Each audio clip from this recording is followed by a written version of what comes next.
Drake is Doritos, all right?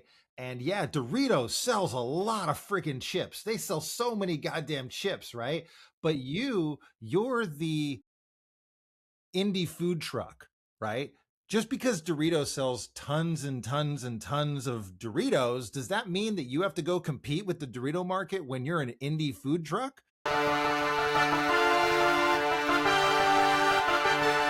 It's all business, no love to the competition. Let that chopper hit him, sit him down, swap his spirit. Die now, I'ma think about it later. I'ma think about it never. All I think about is paper.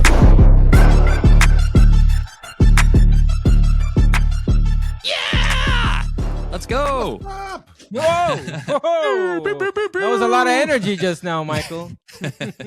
Artist economy is on. We're back. Woo!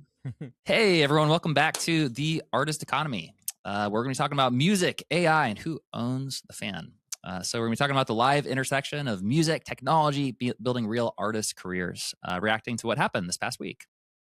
Really excited to be here today with Chris Saunders, Soul Gold, and Jared Christianson. So we're going to dive right into again. Jared's back again. We didn't have enough. We love you, Jared. We love you. Always a good time. It's always a good time. The thesis of our episode today is that this is the week that the industry stopped arguing about AI and started arguing about the money. So 3 of the 6 stories are the same story in different variations. The labels have made their deals with AI companies. Those deals paid the labels a lot of money. Now everyone else that didn't get paid is asking, where's our share? Where's our money? And we're actually suing for it. But now we're suing the labels instead of AI. And so the through line is that this is really the fight between who's standing between the listener and the person who made the music. And let's go ahead and let's dive in. So this week, we're going to be talking about Universal paywalled its own new releases. They're exploring a windowed release strategy. So this is relevant if you are releasing your songs or singles or albums. This is a pretty fundamental shift in how that process happens. The union sues the labels, not the AI. A German court ruling against Suno, one of the first milestone cases where we've actually seen litigation that's passed against Suno. Universal Q2, we're seeing an overall increase in revenue. So where is that going? We're seeing an increase in Songwriters quietly getting a raise. How do you collect your royalties so that you're not just missing out on money left on the table? We're going to talk about independent music venues and Spotify's relationship with cultivating indie booking venues. And we're actually going to share 5 real submissions from artists in our community who've shared moments of their clips so that we can choose a winner for our weekly artist showcase.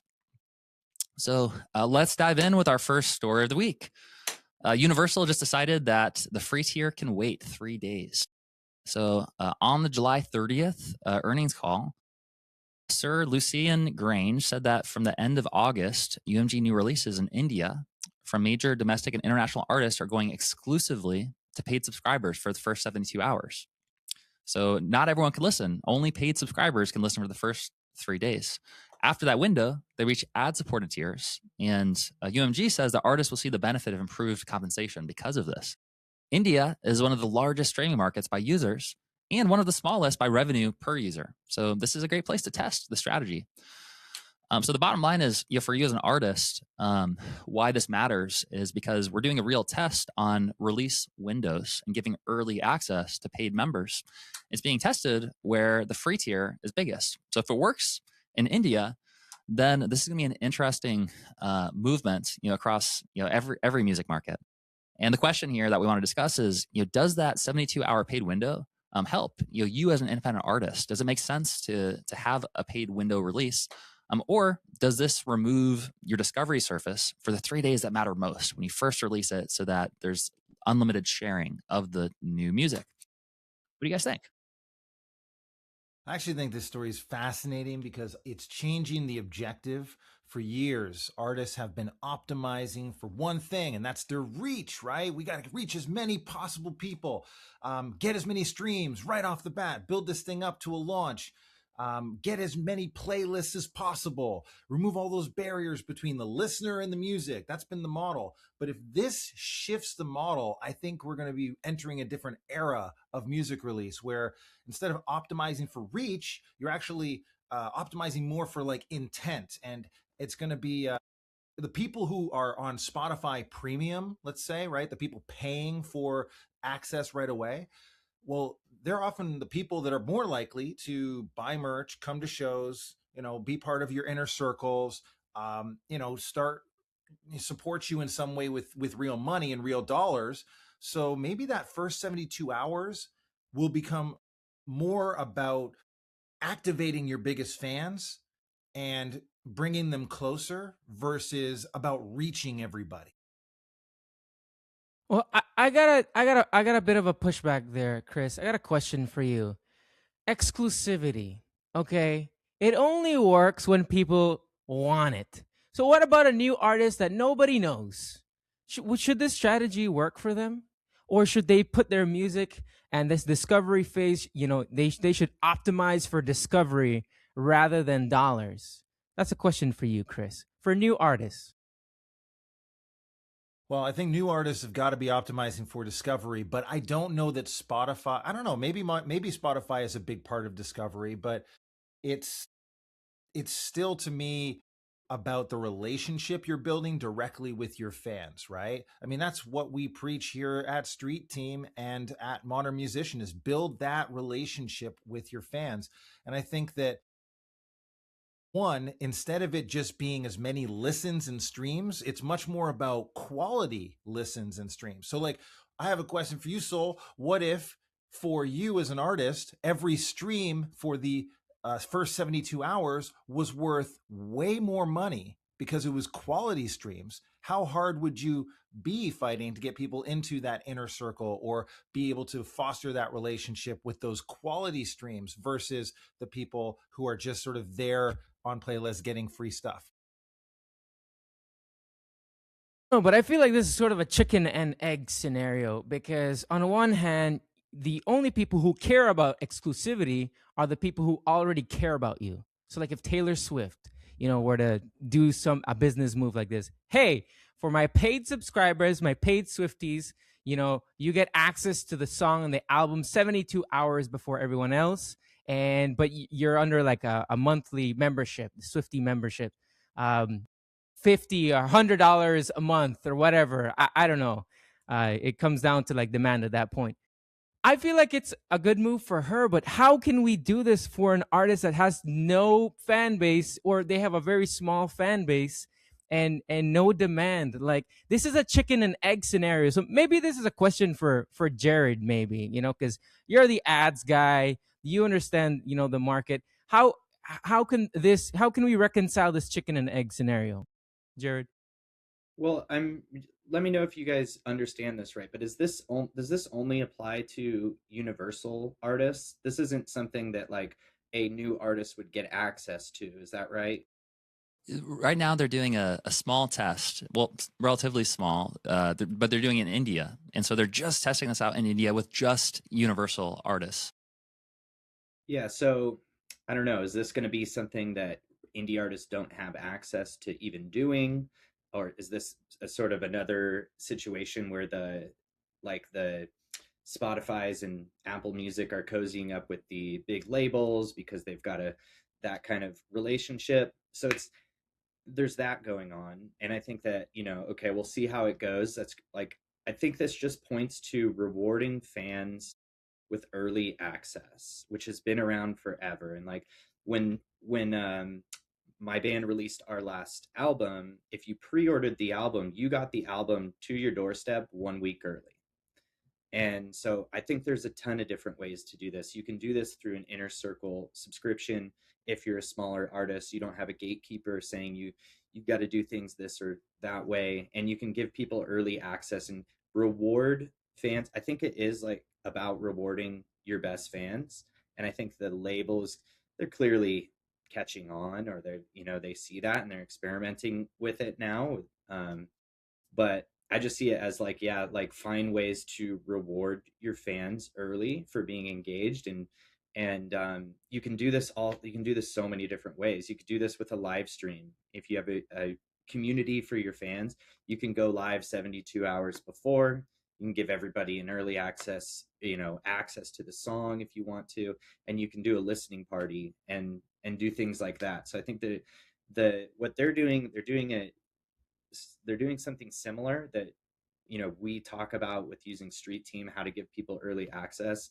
I see it as like a sort of bigger experiment on something that has been around for a while. Yeah, this is personally, when I see this story, I get excited because I think that absolutely this is a great opportunity for not just for majors, but also for indies and the overall release, like the meta release strategy of like from a wide level, like how are songs released. And like Jared mentioned, I don't think this is the only example of seeing like early release being a perk that people are willing to pay for. Time is like one of the highest leverage perks you can give because it takes zero extra effort or energy for you. At least it can if you have a good system for it. It can take zero extra effort. You already put all this time and energy into your music. And so, if there's zero extra lift except for just giving people early access and people are willing to pay for it, it's such a high opportunity to both honor and reward your top fans, a way for them to support you and feel special and to get access early. So I love this as a concept. And there's all sorts of industries, like the video game industry is a great one where, when you pre-order, you can get early access to a beta, you get, and you can play around with it. What an amazing opportunity for artists too, to share some of their unreleased music that's not fully mixed and mastered yet, shared on a live stage, get feedback on it before putting it out to everyone else. Just a huge win-win. The only issue is, gosh, I wish there was some sort of platform or software or website that, an app that indie artists could use. So this wasn't just like, only available to a few major record label artists. Wouldn't that be awesome if such a thing? Somebody That should build would that. be. Somebody should build that. Somebody should Yeah. build that. You know what? Why don't we build that right now? Oh yeah. Done, Wait, hold on. done. I just thought about it. I just built passed it. it off to my Hey, agents. Michael, did you my just agent build just this? built this. Yeah. Holy It just moly. like What? I was actually my agent is actually here listening to the conversation. And so it just built this whole thing for us as we were talking. What the heck? So I gotta what's go sign going up right now. Literally, that's the point behind this drop timeline process that we just added recently, is so that you can have your inner circle that gets access in different waves to new tickets, to new releases, and basically anything that you want to offer to your fans. You can create a time window where essentially you decide how early do I want different members of my community to get access, and you can space it 1 day apart, 1 week apart, etc. And when people go there, then they can effectively, either if the window's open, they can get it, or they can upgrade to get early access. So yeah, so I think it's a great opportunity for artists to monetize their music in a way that they probably aren't right now, and that people are willing to pay for, and so they can really provide a real service. Now, I think also to Soul's point, a lot of this doesn't really matter if you don't have demand. If nobody wants to, if there are no people in the free tier, if there are no people who are in the inner circle, then this is a bit of like a chicken before the egg situation. So I think that's just an entirely separate issue. And I think there's, if only Street Team could help with that too. If only there was like, traffic campaigns or ads, like, oh, wouldn't that be awesome? Well, there is, but that's a separate issue. But for this particular issue, once you have an audience, and once you have people that you've connected with, I think this is one of the most powerful ways that you can recognize your top supporters and to create an extra demand and excitement and energy. And it's a unique time right now, because it used to be when we were in the days of illegal downloads, and it was so easy for everyone to illegally download. Something like this probably wouldn't work as well, because everyone would just like illegally download the thing. Now, maybe that still can become an issue again. Maybe people go back to that, but I don't think so. I think that if people have to wait like 3 days, that they'll just wait 3 days rather than break the law, I think.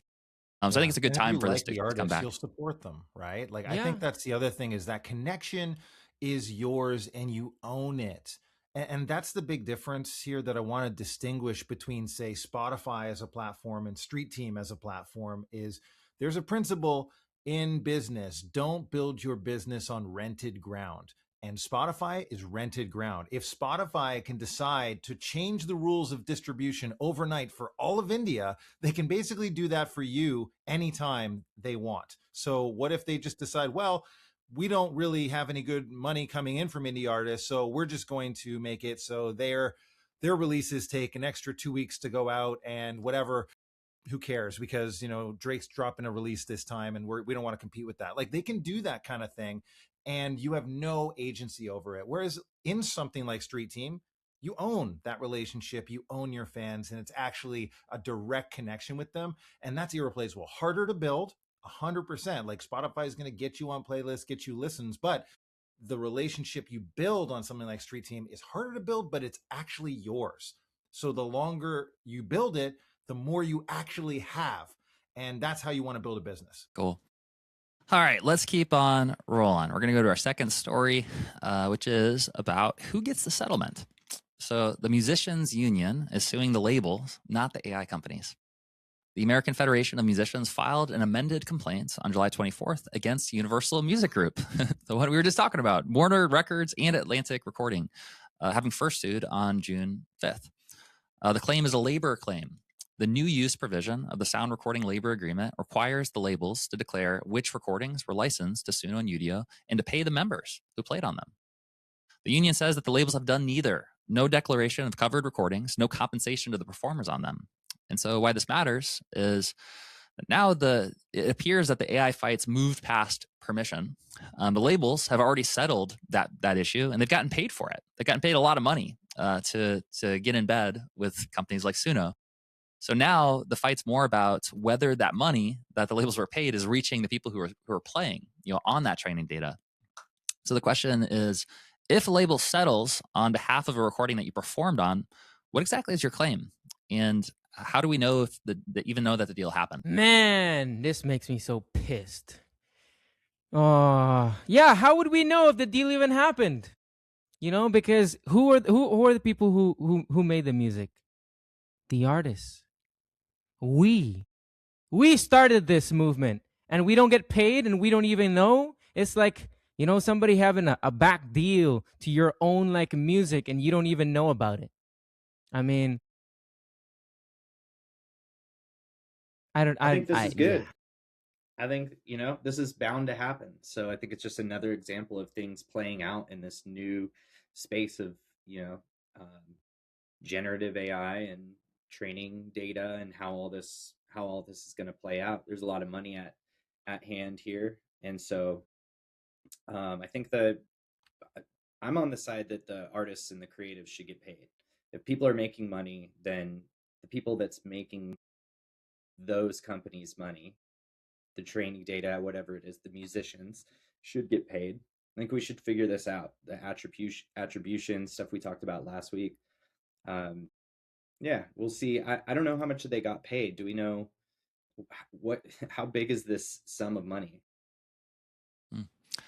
Yeah, I don't think that we know. I think that's part of the issue is there's not really a lot of transparency on exactly how much money, exactly how many of those covered recordings, included what players and when. There's no documentation for it. Yeah, I just looked it up. Undisclosed sums. Mm-hmm. So yeah, they're not even. I'm telling you, bro, some back deal thing going on, and the people who wrote the music aren't getting paid.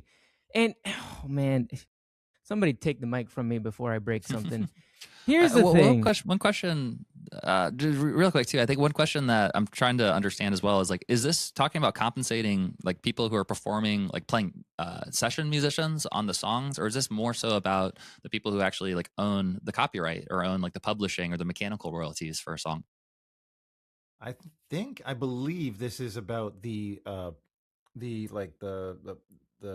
actual musicians who played on different songs, right? So there are union musicians that are part of this group that are just kind of left by the wayside, even though they maybe had songwriting credit or they were part of the ensemble that made that song or whatever it is. And so every new technology always creates some level of value before it actually creates rules around that value, right? I mean, we had Napster way back in the day, and copyright then changed, right? And we had new rules. Streaming happened, and then like the whole royalty system changed as well. Now AI is happening, and the money is arriving before society knows how it should be divided. This is, I think, a natural and important correction where we're establishing the rules as new technology comes into the play. My question, I guess, about this is like, if AI creates $1 billion licensing market, what percentage should the session drummer who played on like an original recording get? And I don't know that anyone has a good answer to that question. Yeah, it's super interesting too, because I mean, just from a standpoint of before AI, like most of these session players are being paid a flat fee to bring their expertise, bring their skill, record on the song, and like they don't get ongoing royalties necessarily. They don't get an ownership claim. It's like the royalties go to the people who actually own the asset. Well, now I can see the case that someone might make of, well, why should we now start? Like, we already paid that. We already did a deal. We already paid them, for that. And so I can see the case someone would make for saying, well, this is just a separate thing altogether. I can also see the case for a session player saying, well, look, what you got for me was actually a result of me training for my whole life, learning how to play this instrument. And now what's happening is that is being used in a way I wasn't intending to be able to train a model that's going to make me irrelevant. So yeah, I can understand how we'd have mixed feelings about that.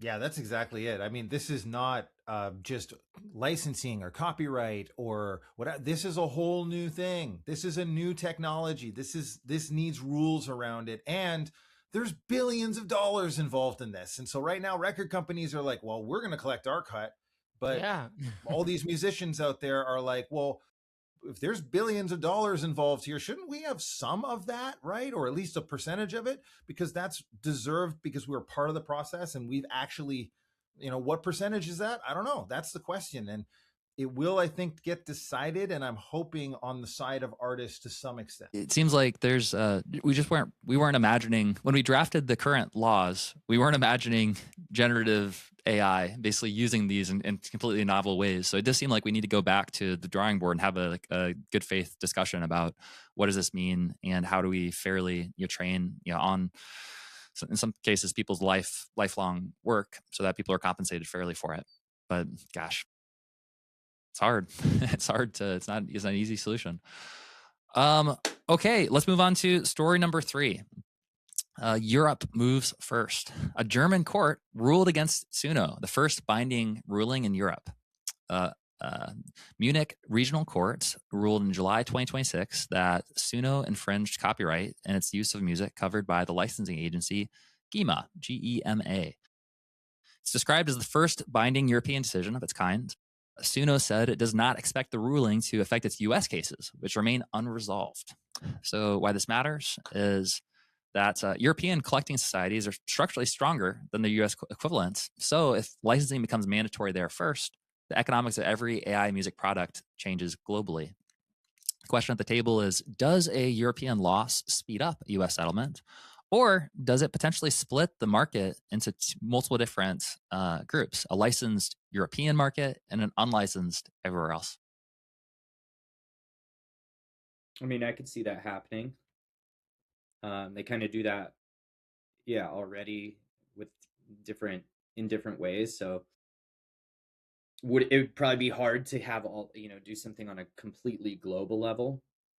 But I think this is a good story. I think this is I think it's a win for the creatives and the people who made the music, and so I'm treating it as a win. I don't know. I think this is fascinating because, the last story we just talked about was about who gets paid. This one's about like who gets to negotiate their pay.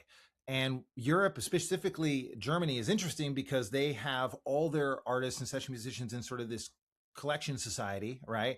And so they're able to move more quickly on regulation. So what's interesting to me about this is technology is not changing, right? It isn't moving faster or different speeds. Technology is moving at the same speed. It's a constant. Whereas like the legal systems are all moving at different speeds.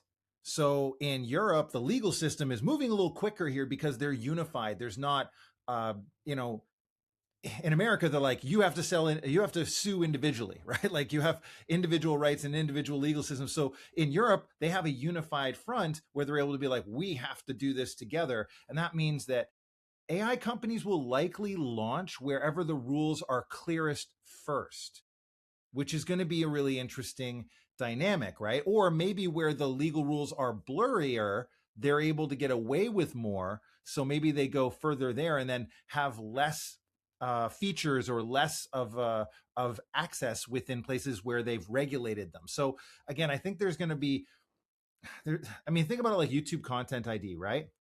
If someone uploads your song, YouTube already has a system that knows who owns it, where the money's going, how to split the revenue. All that's built into the system. It took a long time to create that. But imagine trying to build that system for AI training instead of YouTube videos, right? And that's essentially what the industry's trying to invent right now across the entire world. And this is going to take a while for it to get resolved. You know, this isn't just like, can AI use music? It's like, if AI is using music, who gets paid, how much, and who decides, and who is going to negotiate that is going to be very dependent on your country and the systems in place for your individual musical resources. As Germany, as you can see, is illustrating, they were able to move much faster and regulate this quickly. Mm-hmm. Yeah, it's a really interesting one because on one hand, I totally understand the feelings of like wanting to say, hey, like let's slow this down and to try to regulate it and compress it. I think the music industry has a unique history around trying to strangle or regulate or overregulate new technology in a way that has turned out to backfire against us with things like streaming and illegal downloads and very understandable, responses, but also like putting our head in the sand and trying to pretend that like technology isn't happening. And I think that generally over regulation especially from an entity or an organization that doesn't fully understand the technology can be a trap, or it can lead to stifling innovation and sometimes creating monopolies or creating things that are actually like very inefficient and not good. So I generally tend to look at things like this and to lean in the direction of let the market decide, as long as there's. But I mean, it's also, I get the opposite side of it as well, in terms of you do need, this is the role of government, is basically making sure when there is a unfair market that we try to kind of put away some rules and regulations in place so that we have a fair playing field. But I also, in my personal opinion of this, is that we need to try to balance. We need to have discussions. We need to have discussions, but I don't think that we should strangle. I don't think that we should try to prevent people from using AI, and that we should say it's all evil. I think it's an amazing technology that can help independent artists, especially, be able to level the playing field between an indie artist versus a major record label that has millions of dollars in funding to break a new artist. Now indie artists can create music that is on the same level as a major record label artist who has access to millions of dollars of funds. That's amazing. So I don't want that to get strangled by overregulation. I'd like that to be available to as many people as possible. Libertarian Michael comes out. Just no regulations, all freedom. Bring in the tech, all free. Bring down the guardrails. We want it all. Free market. It's all about the money, eh, Chris? It's all about the paper. You hear it in the intro. Suno. I feel like Suno is like Suno's like the bull in the China store with right now, just kind of rampaging through. They just did what they did, and they're dealing with the repercussions of unconsensual training, scraping the internet. They had a huge data breach. It's not looking good for Suno. Generative AI music is probably not going to go away. I think Suno is just the big one right now, and we'll see if the bull lives through the China store. We'll see if they can actually survive what they've done. But I think that it's setting a precedent, and I think that it's like it had to happen somehow. Somebody was going to do it the same way like Napster just stole all the internet's music. Like somebody's just going to do it, and then we'll see, how things pan out. But I see this as sort of just a backfiring of the, you know, their business practices. Mm. I think that's definitely understandable. And as an artist and as someone who I know a lot of people who are very affected by this technology, I can understand where this like resentment would come from. I also think that Suno isn't setting the main precedent for doing this. Like OpenAI and every AI company, everyone that is using ChatGPT, you're literally supporting every single time you send a message. You're supporting the exact same principles of saying that all of our data on the internet is fair use and it's been getting used. And OpenAI has been sued a ton, by all of the copywritten, materials that they have. And if I understand it correctly, yeah, there's been some legal cases that have said this is actually defined as fair use. It's okay to use these materials that are publicly available on the internet if you're not reproducing the original piece and you're creating something original from it. The same way that humans can watch or read content and then create something new that is unique and original. Now, I think that's also, I think it's understandable because for the first time ever, like with humans, it's really, really hard to say like, hey, like, you are 0.5%, inspired by Coldplay and 1.9% inspired by Muse. And I think it's kind of the same thing with these large language models or just the generative AI in general, is that it's like a brain where it's not necessarily as black and white as saying that it's 1% affected by it. It's like, it's all of like the brains kind of fire in different ways that make it really difficult to attribute original source. But also I think that Suno is not the only generative AI company that's done this, but I feel like proportionally they've gotten way more heat. I mean, I could be wrong here. I'm not like every day I'm like involved in this, but I know OpenAI, of course, has gotten a bunch of heat as well. But to me, it certainly feels like Suno. There's a lot of people feel differently about Suno than they feel about OpenAI and Anthropic and all of the AI companies. They feel like for some reason in this case, this was more morally wrong than they feel about it with all the other stuff. I mean, maybe that's just home turf advantage. I think it's because yeah. I think it's because humans. It shows how much humans care about music. They care. It seems like they care a lot more about music and creativity in that way. Like there's just something special about music where it just pokes a spot that doesn't feel good when more than just an LLM that just kind of writes words in a certain format. I think that maybe that's the case. Maybe it's just because people really care about music. I mean, look at like the Beatles. Like there's so much like emotional investment in music from the fans and the artists that I think that's potentially what's playing out, but I don't know. And you do make a good point about the other companies that are also doing this. I think there's also the factor that many people, if they didn't have the drudgery of everyday work and jobs, might choose to spend their time making music or being creative. And there's a level of resentment that now anyone can just go in there and use this other music brain that isn't them to create the music that maybe other musicians have trained for years and years and years and years so that they could do music full time.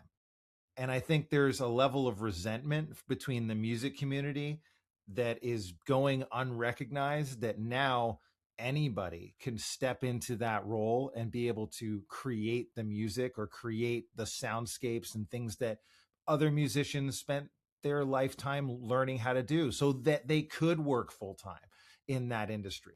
And so there's a level of undermining of that technology. Whereas many people, I think, would feel this, like, I think a lot of people like, oh, if I don't have to go through and do all the math for my spreadsheet, who cares? I can just put that in there. And now that's way more convenient.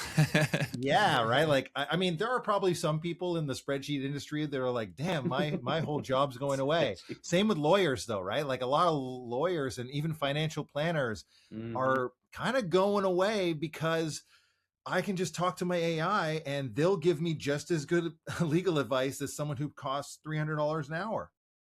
And so, because all the information is out there and they don't really need a lawyer to compile it, I can get legal advice and things like that. I can get medical advice. Like, so, but I think for a lot of people, that's kind of cool and exciting because we're not lawyers, right? Whereas if all that work goes away, what would we choose to spend our time doing? It kind of, a lot of people would be in that place of like, I want to be creative and I want to go out there and just do this thing called music, or I want to be an artist. And yeah, this is I think artists feel very personally about that choice because they've worked so hard to go into that. But is it any different than someone who spent their entire life becoming a doctor and now is going to be replaced by a medical AI that's actually like 10 times better than them? I don't know. Is it any different? I don't think it is. Sounds Yeah. like we all need a new job. And that's one of the big questions for me that comes up that I think about a lot is like, what does the future look like in a world where it's post labor, when we have, I mean, right now too, robotics is something that feels like it's very underneath like most people aren't thinking about robotics or aware that robotics are about to happen. I feel like similar to LLMs, it's like, this is going to change everything and we're not that far away. Anyways, let's continue to our next story here. Good stuff. Universal made $3.79 billion in a quarter. So who is feeling that? Who's receiving that money? They're up 10.5% year over year. Recorded music grew about 13%. Publishing grew about 8%. It was accredited to some major artists, and basically 5 artists have gotten the majority, of this revenue, or at least proportionally much more. So the question is, and I suppose like why this matters as well is that, one, it proves that overall the industry is actually, it's not necessarily shrinking, it's growing, but in general there's like a pretty wide conversation happening around right now around inequality and resources, where do they flow. One example of where we're seeing this right now is concentration of revenue, money, resources in the top 0.05%. I'm just throwing out a number there, but you get the idea, of artists and major record labels. And so the question is, if the majors keep growing on a handful of catalog and superstar names, what's the actual strategy for everyone else? Do we try to compete for that lane, or do we leave it? I don't think we want to compete for that lane. Like, I mean, everybody has this mythos of like, I want to be the next Drake, but like, I don't know that that's a tangible level of competition for more than like the 0.0001% of the population that happen to be in that lane already, or might be just outside that lane. Like maybe if you're like J. Cole, you're like, okay, maybe I can jump into that lane for a year, but then even so, you're competing against so many others who are kind of in close to that, right? To get on that highway. I don't think it's really matters for indie artists. The first rule of marketing is to be first to the market. And if you're the first in a market, then you have a much stronger ability to compete, because then everybody is always competing against you if you're first. And I think in music, there's very much that rule at play, because there's actually so many artists out there that are finding their sound, defining their niche, and dominating it, right? Like there's still a lot of indie artists out there that I think are carving their own lane. So instead of trying to compete in someone else's highway, right, you have to build your own highway and be the dominant force within that highway, within that market. That's the game. And it kind of has always been the game, right? Like, when new music genres come out, or when a new artist comes out and they're kind of undeniable in this space, I think that's really where people are needing to spend their time and energy, because in the past there was gatekeepers, but there's no gatekeepers anymore. So why compete in this gatekeeping community of, say, Universal making money, or Universal being the record company? Like, we don't need that anymore. We live in the free market where anybody can make it, but it's harder.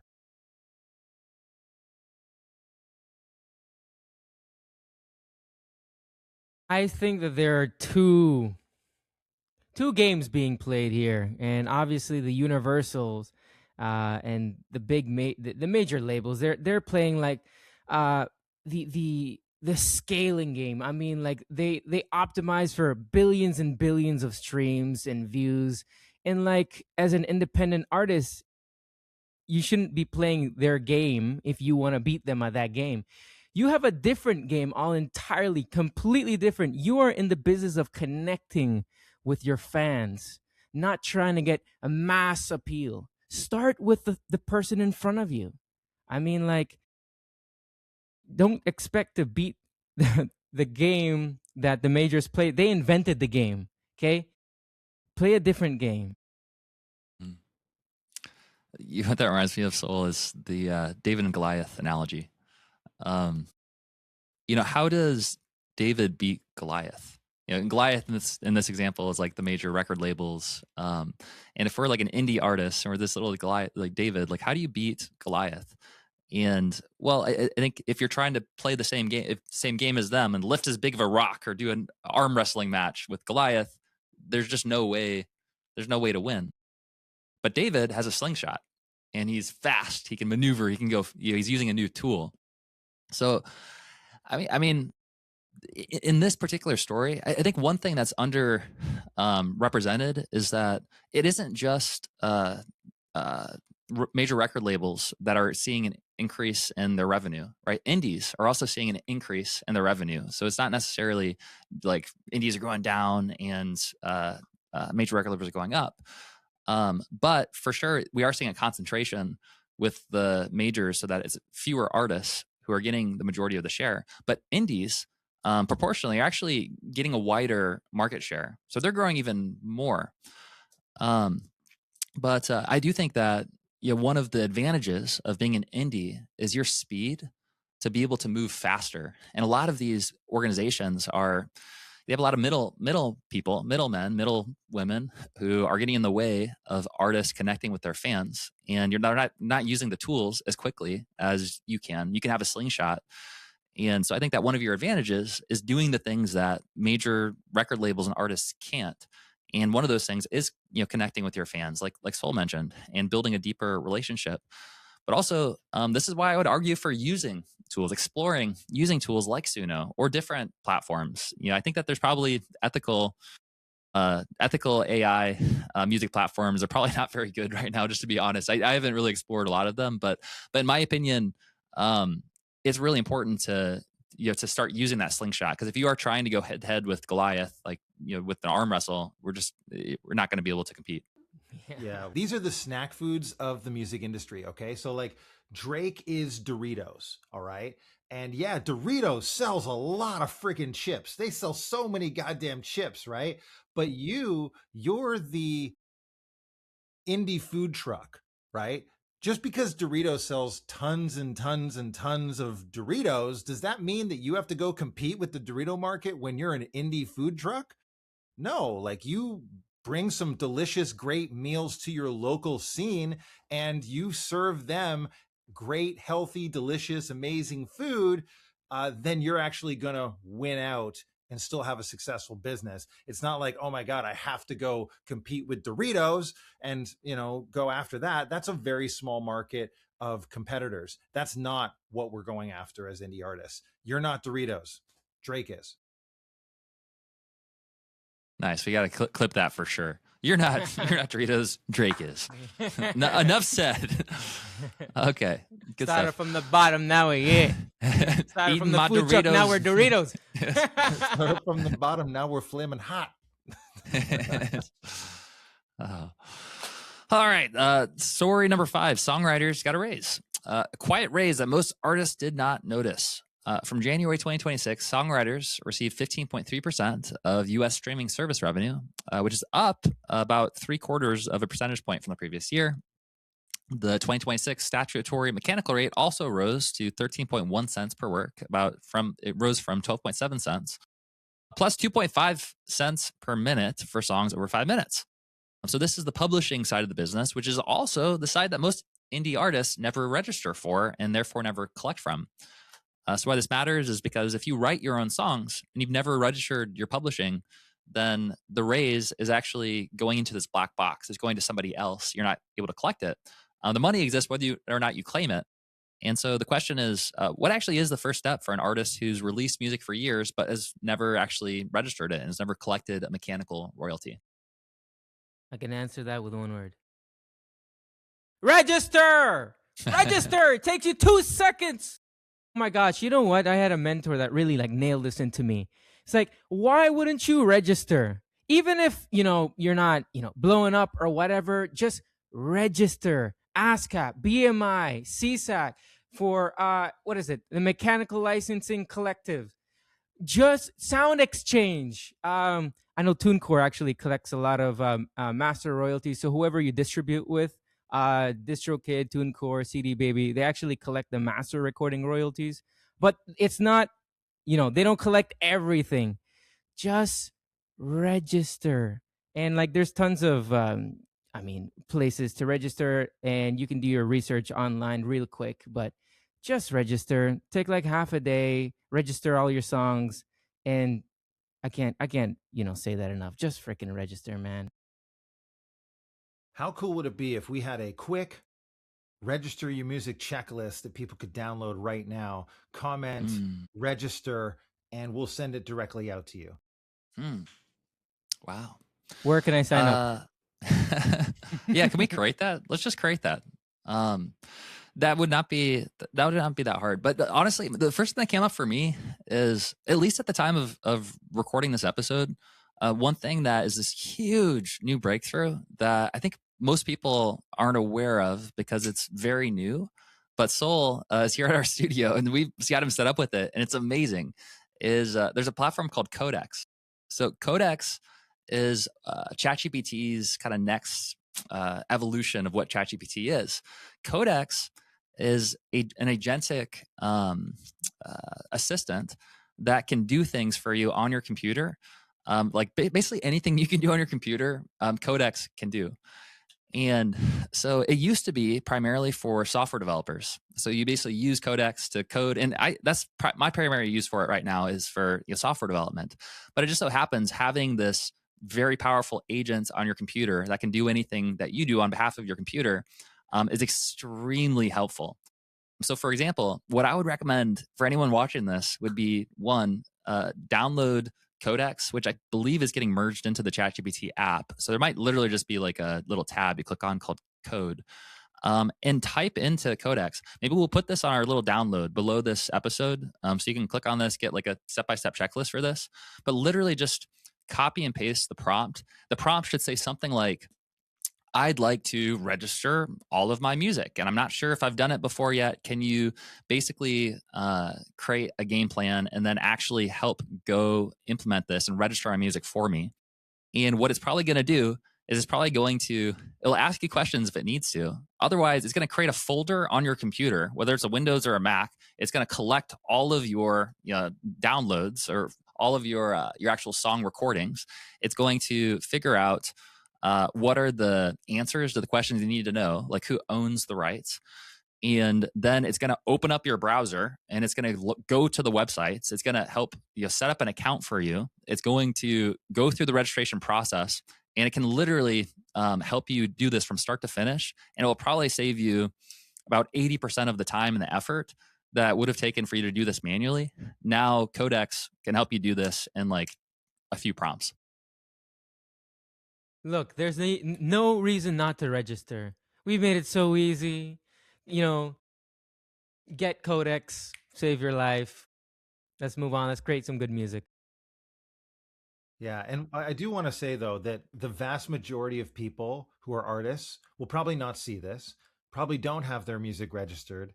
And this is sort of like, is this a raise if nobody knows how to get you your money, right? Like if someone dies and leaves you $100,000, but nobody knows where you live, nobody knows who you are or how to get in contact with you, eventually the estate just gets redistributed.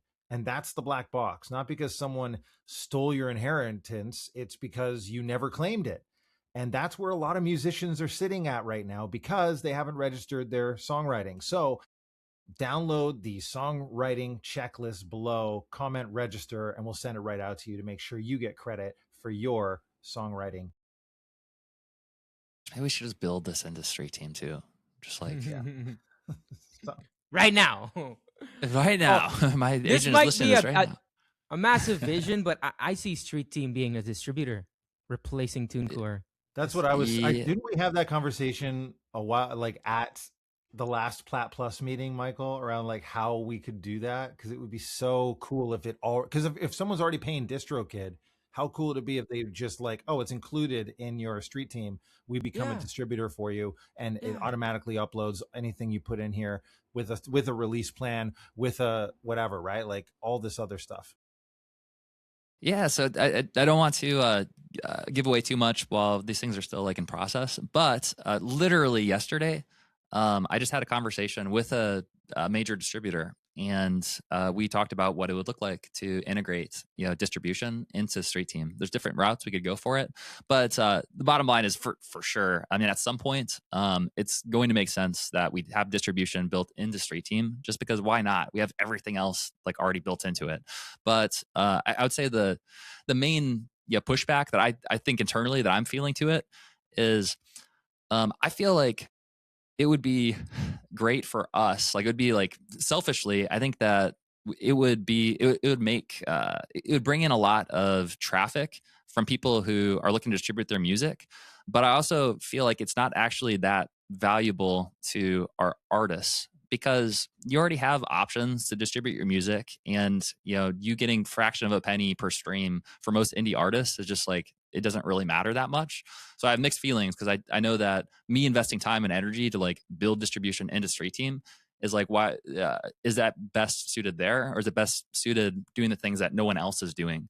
But for us selfishly, like I know that having a one-stop shop also would tap into a market, because everyone needs to distribute their music.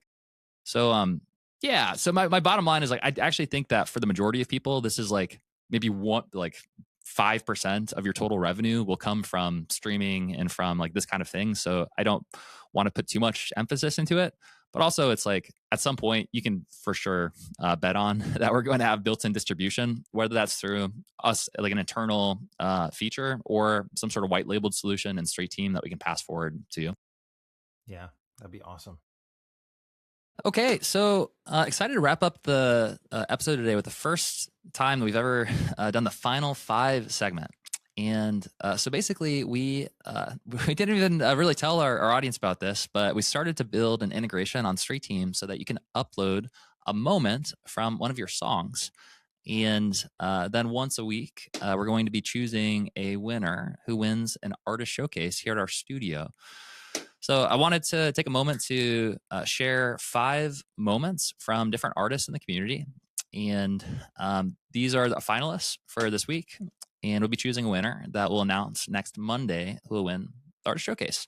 If you are watching this and you'd like to submit your music, there'll be a link below the episode that you can submit one of your songs as well if you'd like an opportunity to be featured. So let's start.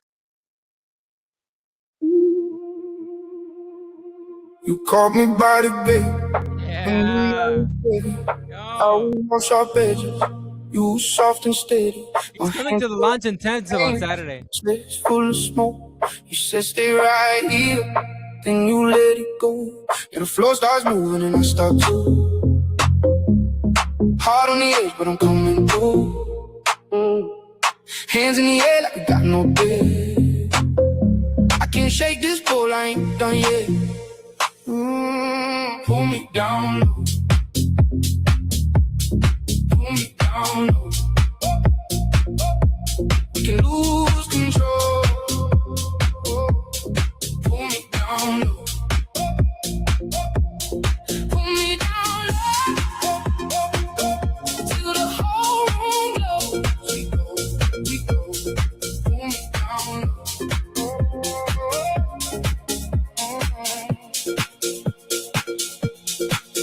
Your name on my tongue, like a beat I know.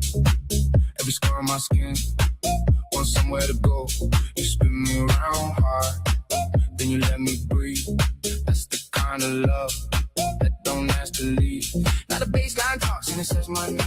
All right, so we're just going to share a clip from each of these songs. Technically, they're supposed to be like 60 seconds or under, so I think that we need to actually limit the upload process. But thank you for submitting this whole video. Let's give a round of applause for Orion Giant. Let's go. Yeah, nice track. It's my boy. Yeah, I mean the song itself, I really was vibing with. I was like, yeah, I couldn't resist. I couldn't resist the urge to like bop around. So I know that's a good sign. I think that's what he's going for.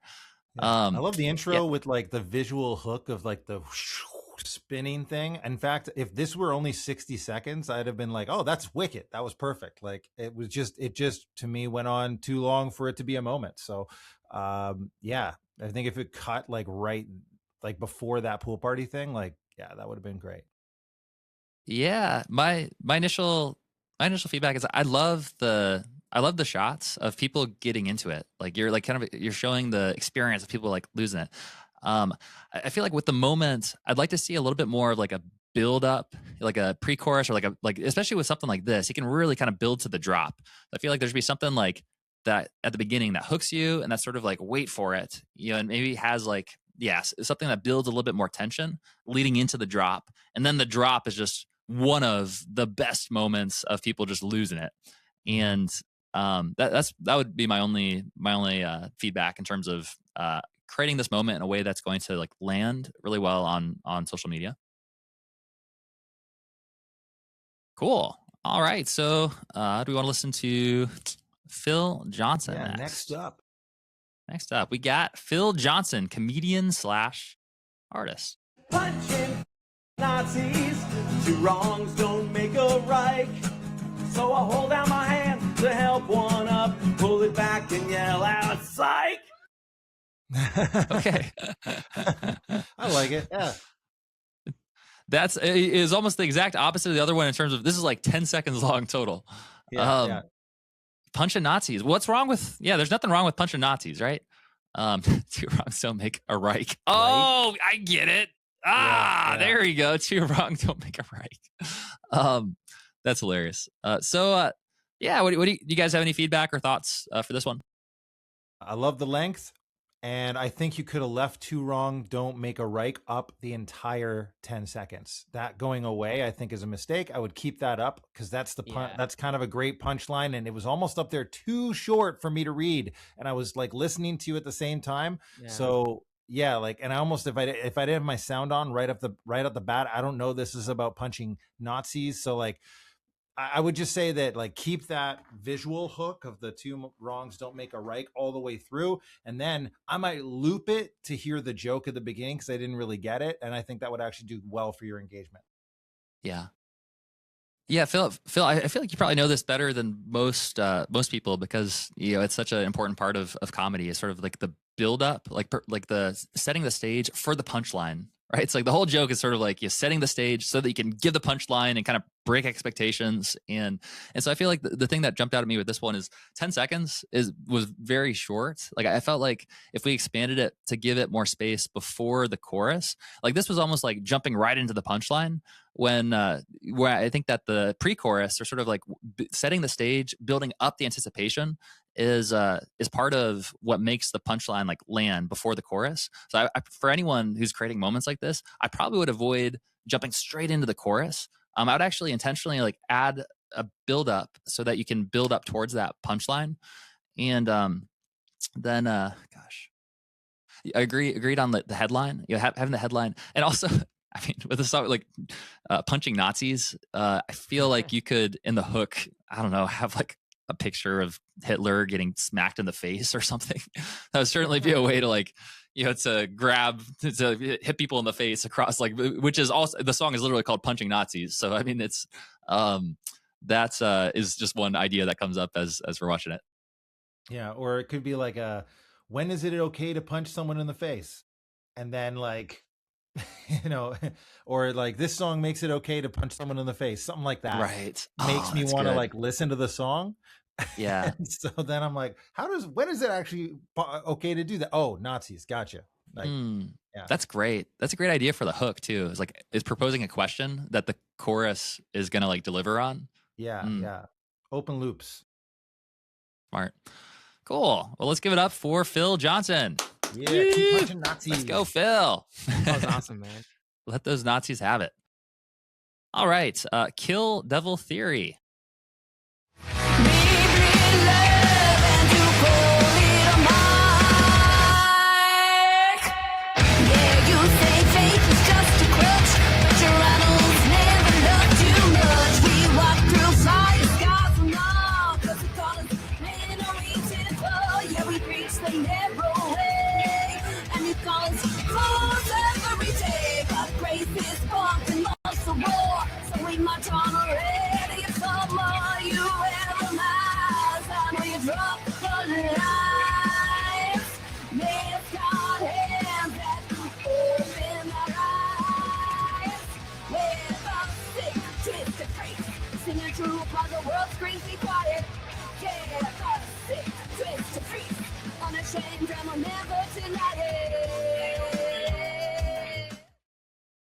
Cool. Definitely getting a little bit more hardcore in here, aren't we? Yeah, we're getting some real weight to this now.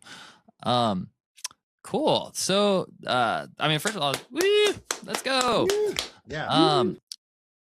Curious what your guys' thoughts were. I mean, the first thing that jumped out at me was I love the performance, kind of shot of this, and I think that's in general that's a great way to showcase like the music, and people generally like to see music that syncs up with, or videos that sync up with what they're hearing.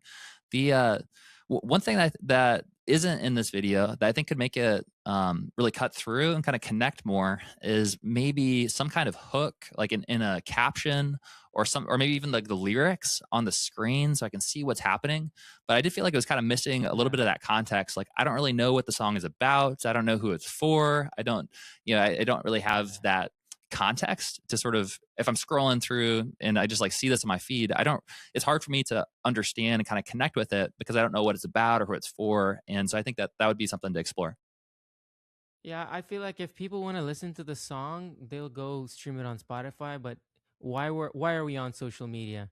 I mean, we follow people that are interesting or that we resonate with, and if I would see this on my screen, I'd be a little confused.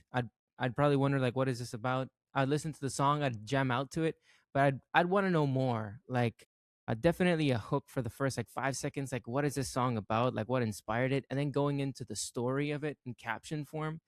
Sons of Legion actually did it really well for their some of their content. And if possible, some cuts where you're sharing behind the scenes, creating the song or stories behind the song. So yeah, I definitely think that would probably be the biggest thing I would say is the captions and giving me a story. Yeah, this is a great example of like great music, lousy hooks. So you're underselling your music right now because it's great. I actually really vibe to the sound of it. The challenge I'm having is on social media, I'm not hooked at all. So you need better hooks. A great idea, like I think like this is a song for the freaks, for example.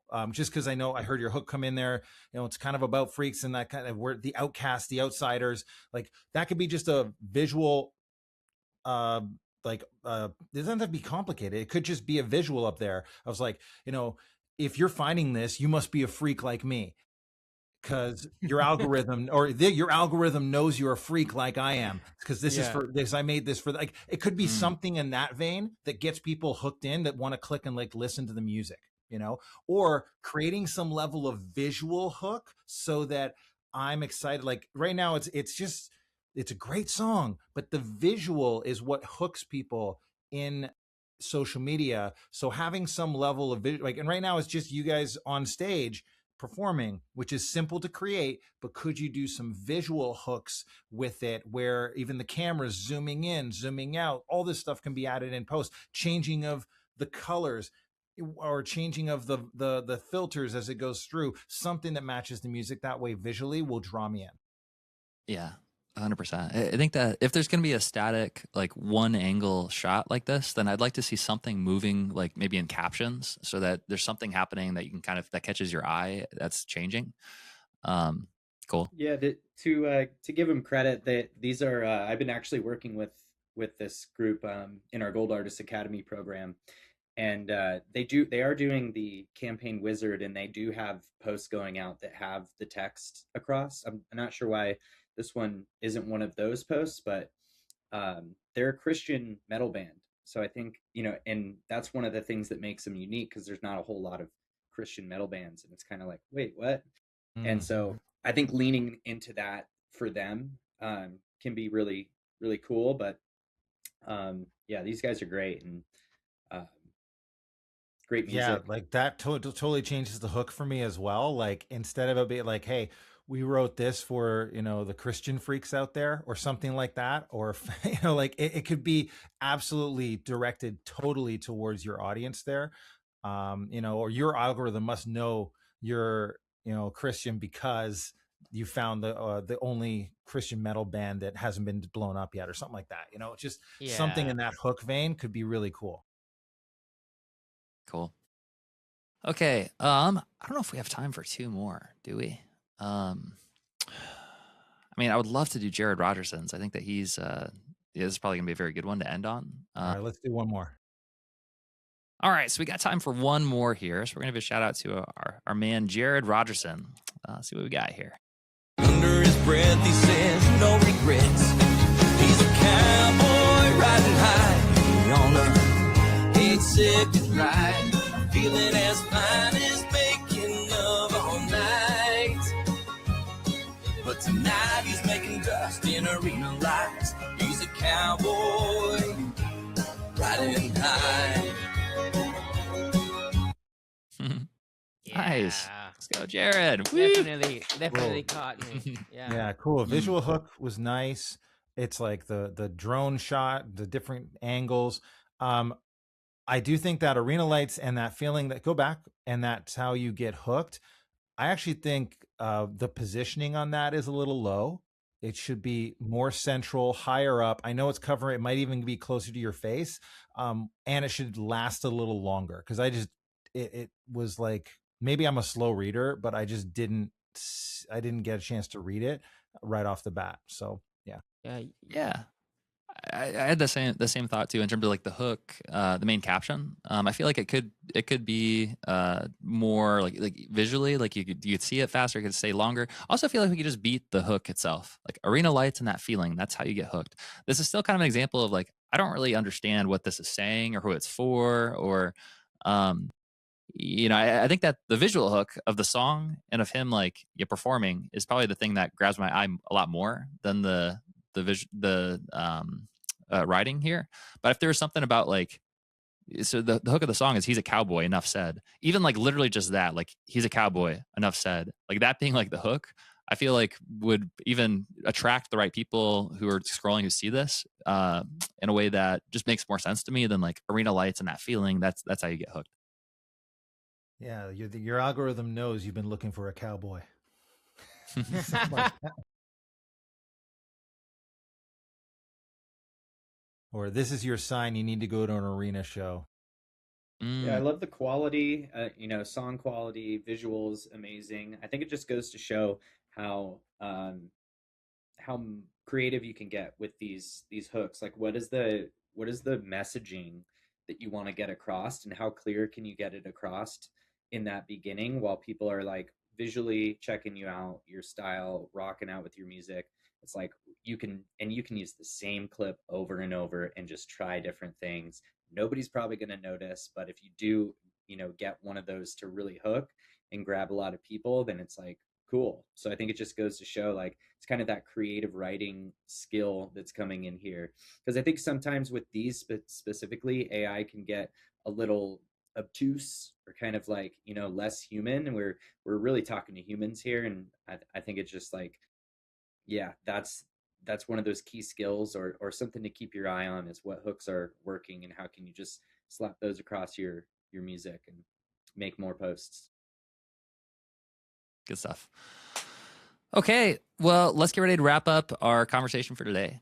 We covered some great territory in terms of movements in the modern music industry and where things are headed with major record labels, with AI companies, and with actually earning and monetizing on the music in the most effective way. So For those of you who are watching this right now who want to be involved, who want to participate, would love to hear your music, right? So if you'd like to share a moment of your music in the show notes, if you go to streetteam.fm/moment, then you will have an opportunity to potentially be featured on this episode in front of the whole community, and also have an opportunity to win an artist showcase here at our studio in Orlando. So go ahead and submit one of the clips of your songs. And thanks for tuning in this week, and looking forward to talking to you again soon. Yeah! Yeah!